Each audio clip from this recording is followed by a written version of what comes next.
जों दिनै आरो हाइकर्टआव जों emergency very urgent case sensitive case जों दिनै फुङाव 10:30आव जों कर्टआव मेनसन खायखा जे दिनै खायसा खाना जोंखौ एडिसन जे संमानिनो दैयै खाना काउन्टिं नाय ओंखाय जों नुखा 7 तारिखआव इलेक्शन कमिशन टिटि एडिसिनि बकायसा जोंखौ नटिफिकेशन खायखा जे जेकुनु बरक जे आउटसाइडनि टिटि एडिसिनि बुटारिया बा आउटसाइडनि बरक फाइ एजेन्ट मान ना जों आबनो थै जतन नुखानायनियाव जों पाल खायो महरा सह खायो जों दिनै मथा जों थाङै चिफ इलेक्शन कमिशनार मालायखा बन मेमोरेन्डाम साबमिट खायखा प्लास जोंनि साइनेस जोंखौ हिज एक्सेलेन्सि गभर्नर बाय मालायखा जों बनो जों मेमोरेन्डामबो साबमिट खायखा अबनति गाबोन यागल जों कुनो पजिटिभ कुनो रेसपन्स माया आबनि यागल जों दिनै हाइकर्टआव फायै इमारजेन्सि रिट पिटिशन जों खालायखा पारमिशन सानै आं पारमिशन ग्रेन्टेड माखा आबनि यागल काबु हियारिं खा दुइटा समय प्रथम चिनि केस काखा गावै आखुई गुड आबनो एग्जामिन खायखा जों साखा जे सातनो बर कुनि दिनो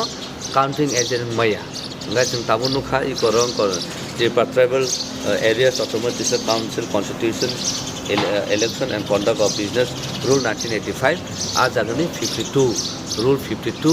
टू आ जागा जों नुखा जे ता जागा सोलाय के दं जे काउन्टिं एजेन्ट नाय बिनि रेसिडेंशियल एड्रेस अब वेरीफाइड खाजन नांनाय अंगा बो आज बिन कन्स्टिट्यूशननि आबन भोटार ना नांनाय फातानिया अंगा अब क्लियर साजा दंगा जागा अंगा आबर उनतैनो जोंनि कोर्ट अफ फाइ जों सिनाबो कमिशन खायखा अंगा जखन सेंसिटिव मैटर आबनो कोर्ट ताइसा हाइन हाय 23 तारिखआव डेट रखा हाउएवर काउन्टिं बो चलि थानाय जिदुनो बिसङो इन बिटुनो जिदुनो आबो इंटरफेरेंस जोङो फातानि जे एजेन्ट रु जेको नुं खांखाय आबनि बसनो उसको बुरखा जों आबनो बो फाइ जों कोर्ट अफ फाइ मान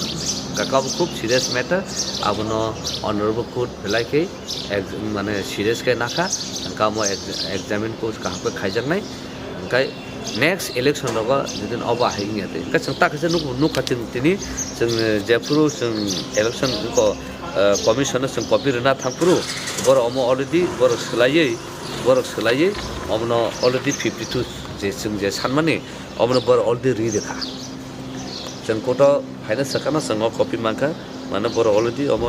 उनको रूल उनको 52 आबनो थिनो बर फॉलो खाके जों जे सामने गब कायसा चिनि पॉजिटिव को काहमखा का हाउएवर अमनो ताइसा 23 तारिख एप्रिल अमनो ताइसा 30,000 ना ताबो उनको आनिको কেসটা ফাইল করা হয়েছে ত্রিপুরাল্যান্ড স্টেট পার্টি থেকে সেটার ব্যাপারটা হচ্ছে আপনার গত 7 তারিখ ইলেকশন কমিশনার টিটিএডিসি ইলেকশনের যে কমিশনার উনি একটা অর্ডার পাস করলেন যেটাতে বলা হয়েছে কাউন্টিং এজেন্ট কালকে আপনার 10 তারিখ কাউন্টিং হবে তো কাউন্টিং এজেন্ট যে কোনো ত্রিপুরা যে কোনো বিধানসভার ক্ষেত্রের ভোটার হতে হলেই চলবে তো সেটা ত্রিপুরাল্যান্ড পার্টি ত্রিপুরা মথা সেটাকে কিন্তু অবজেকশন দেয় প্রথমে ইলেকশন কমিশনের কাছে গতকালকেই অর্ডারটা পায় এবং গতকালকেই অবজেকশন দেন এবং এরপর মহামান্য রাজ্যপালের কাছেও একটা ডেপুটেশন দেওয়া হয় কিন্তু যেহেতু আমরা কোনো রেসপন্স পাই নাই তো আজকে খুব সকালেই আজকে হাইকোর্টে রিট পিটিশন ফাইল করি আমরা এবং আজকেই বিকেল 2টোর সময় এটার মামলাটা উঠে মানে চিফ জাস্টিসের কোর্টে অনারেবল চিফ জাস্টিসের কোর্টে অনারেবল চিফ জাস্টিস খুব গুরুত্ব সহকারে এটা শুনেছেন আমাদের বক্তব্য এবং উনি কেসটাকে বলেছেন যে এটাকে ভালো করে বিবেচনা করা দরকার আগামী 23 তারিখ আবার রেখেছেন যদিও